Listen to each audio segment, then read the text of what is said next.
kembali lagi bersama aku Sela di sharing insight aku yang kedua ini guys. Oh ya guys, sebelum memulai sharing insight ini, aku mau bilang ini terlebih dahulu nih guys ke kalian. Jadi guys, di dalam sharing insight ini adalah salah satu proses dari aku belajar. Jadi jika ada kesalahan, aku minta maaf ya guys sebelumnya.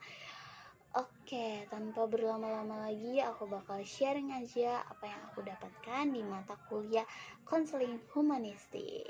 Oke, selamat menyaksikan guys. Oke, jadi di pertemuan kedua kali ini, Kamira memberikan link video dari YouTube yang berisi mengenai pendekatan person center nih guys. Jujur aku tuh belum mengerti awal dikasih video sama Kamira, tapi lama-kelamaan tuh aku lumayan memahami mengenai pendekatan person center ini. Jadi di pendekatan person center ini dijelaskan mengenai konsep dasar, aktualisasi diri, kongruens dan incongruens, teori self concept, struktur kepribadian, positive triggers, unconditional positive triggers, condition of worth, dan lain-lain. Oke. Nah, di sana tuh ada dua hal yang dijelaskan di video itu, dan Kamira sempat menjelaskan beberapa hal. Itu yang menurut aku bagian paling menarik. Nah, bagiannya tuh apa sih guys? Komen di bawah kalau ada yang tahu. Oke, mungkin kalau nunggu komen lama ya guys ya. Oke, tanpa berlama-lama lagi, aku bakal kasih tahu di bagian apa sih yang menurut aku tuh menarik. Nah, di bagian condition of worth. Nah, kenapa sih di bagian itu? Karena jujur aku sering banget kayak bohong sama diri aku ketika ditanya orang mengenai diri dia tuh seperti apa. Kayak gini guys contohnya, Sal, menurut lo gue tuh gimana sih orangnya? Nah, aku sering kayak bilang, lo orangnya baik kok, friendly kayak gitu, terus akrab, terus juga lo sering nolongin gue kayak gitu. Nah, mungkin aku bilang seperti itu karena aku nggak enak sama dia. Akhirnya aku bilang yang baik-baik saja tentang dia. Tapi justru itu sebenarnya nggak bagus loh guys. Nah, kenapa sih Sel kok lu bisa langsung bilang nggak bagus? Nah, jadi gini guys. Jadi kalau misalkan kita memberikan atau berbicara ke orang, misalkan dia minta penilaian kita ya kayak gitu, terus kita berikan yang baik-baik aja, terus takutnya nantinya itu dia maunya memenuhi ekspektasi kita terus. Jadi kayak gini guys, ketika dia belum cukup untuk memenuhi ekspektasi yang kita sudah bilang, kayak dia bagus, ini baik kayak gitu.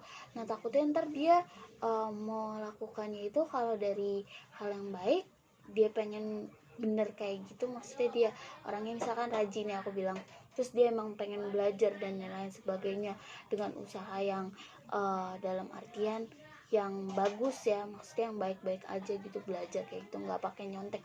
Nah, kalau misalkan dia udah mikirnya yaudahlah yang penting gue harus bisa nih pinter kayak gitu, rajin dan lain sebagainya, ya udah ngelakuin segala hal. Nah, itu kan justru berdampak nggak baik juga kan guys dari orang itu. Maka dari itu ketika diberikan atau dikasih atau ditanya sama temen atau apa tuh, kita tuh harus berkata apa adanya yang kita lihat dari dia. Jadi kita nggak melebih-lebihkan, atau kita tuh nggak berbohong mengenai apa yang sebenarnya kita rasakan, ingin kita bilang ke dia, maksudnya penilaian kita ke dia gitu loh. Nah, itu kan baru satu hal yang aku bilang tadi, kan aku bilangnya ada dua. Nah, terus satu lagi tuh apa sih guys? Oke, jadi yang satu lagi itu sebenarnya ada aktualisasi diri. Nah, kenapa sih aktualisasi diri? Karena sebenarnya aktualisasi diri itu adalah motif dasar individu atau dorongan yang sifatnya dasar. Nah, jadi tanpa berlama lagi, aku langsung masuk aja ke contohnya ya guys. Jadi contohnya gini loh, apa sih perbedaan dirimu yang lama dan dirimu yang baru? Nah, mungkin kalian agak kurang paham ya, dirimu yang lama, dirimu yang baru nih, kita ada dua atau gimana ya. Nah, contohnya simpelnya itu kayak gini guys. Kan pasti setiap SD, SMP, SMA sampai dengan kuliah itu kan sekarang pasti ada perubahan dong, baik dari segi secara fisik. Nah, maksud dari segi secara fisik itu mungkin dari muka kalian atau pokoknya segi fisiknya itu guys. Nah, jadi dari bentuk muka dan lain-lain sebagainya itu, jujur kalau dari aku sendiri ngerasa ada perubahan dari aku SD, SMP, SMA sampai sekarang kuliah. Tapi cenderung berubahnya itu nggak secara dramatis banget muka aku seperti apa kayak gitu kan, nggak mungkin ya guys ya kan. Kalau kayak gitu mungkin bisa dibilang oplas ya malah ya, nggak gitu beb. Oke. Jadi tadi itu gambaran singkat mengenai pendekatan dari person center. Oke, selanjutnya itu Kamira menjelaskan mengenai peta konsep menyeluruh dari perkembangan filsafat. Jadi gini guys, misalkan nih perkembangannya itu kan dari abad ke-8. Nah, dijelasin tuh tadi sama Kamira. Aku jadi memahami beberapa pendekatan tuh munculnya dari sini kayak gitu, seru. Terus aku pengen nanya nih ke kalian nih. Jadi misalkan nih ada nih kalian menjadi seorang konselor. Terus ketika ada praktek konseling, ada nih siswa kalian atau misalkan guru kalian nih ya bertanya ke kalian, nggak guru kalian dong siswa kalian lah ya, siswa kalian tuh nanya kayak gini, Kak, kok dunia aku hancur banget ya Kak. Nah, kita bisa nih tanya ke dia kayak gini, sebenarnya apa sih yang kamu maksud, atau menurut kamu tuh hancur itu kayak apa ya. Nah, kita kasih pemaknaan agar dia tuh menyadari makna yang dia ucapkan itu yang dialami. Jadi dia bisa menyadari, oh maksud hancur itu kayak gini, ternyata apa yang gue bilangin tuh kayak gini maksudnya. Terus guys, ada satu hal lagi, ternyata tuh jadi guru BK nggak mudah ya guys ya, karena jujur pada saat Kamira cerita bagaimana sih jadi guru BK tuh ada beberapa hal yang harus kita lakukan. Kita harus melakukan assessment dulu, kita harus assessment dari segi lingkungan, terus kita harus bikin sebuah program dan lain sebagainya. Makanya aku hebat, salut untuk guru-guru BK di luar sana. Oke, jadi segitu dulu sharing insight aku di mata kuliah konseling humanistik ini. Nanti lanjut di video kedua, itu ada sharing insight di mata kuliah konseling postmodern. Sampai jumpa, bye bye ya all.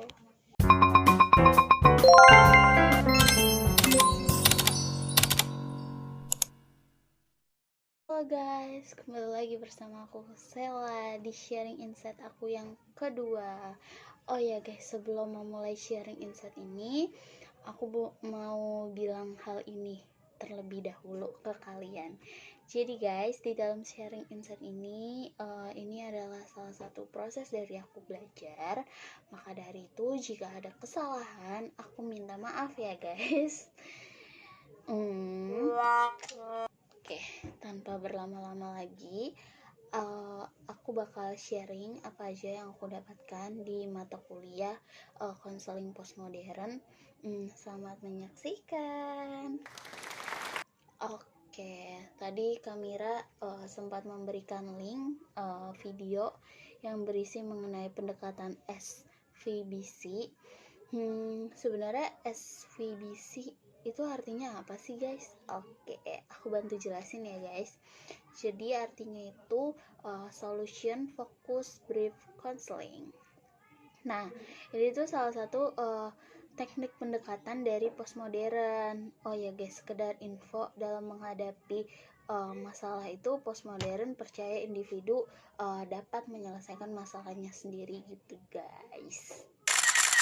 Oh ya, selain itu juga di pendekatan SVBC ini ternyata ada loh guys, Vipatustrateg.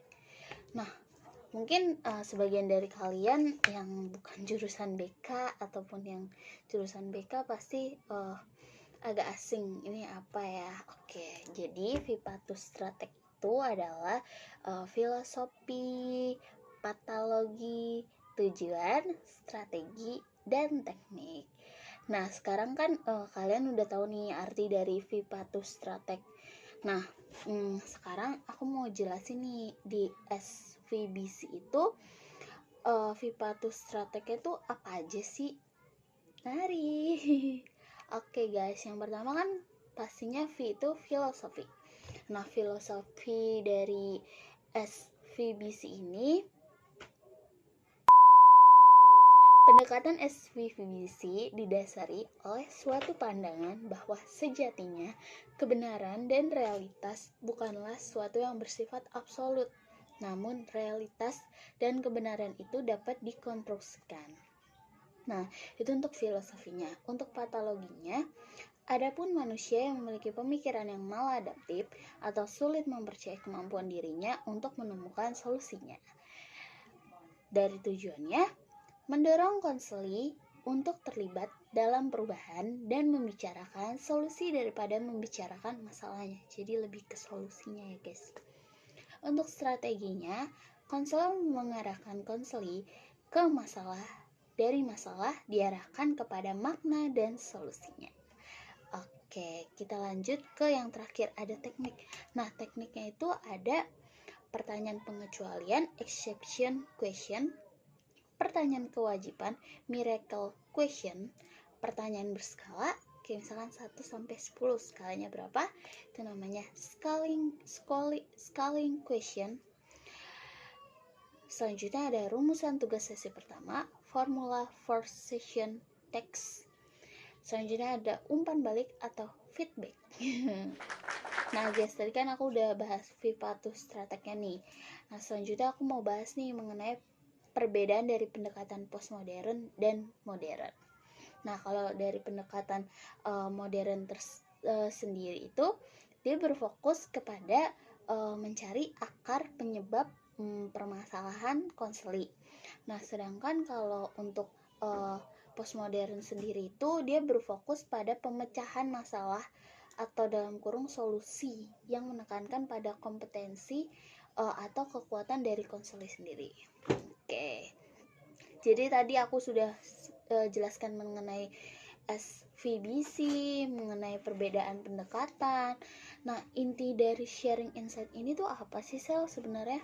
Jadi intinya sebenarnya awal kelas kamera agak pusing sih aku, soalnya sebelumnya ada tugas juga dari MKU lain di hari itu juga. Kita diminta untuk refleksi mengenai video juga, terus kelas kamera juga.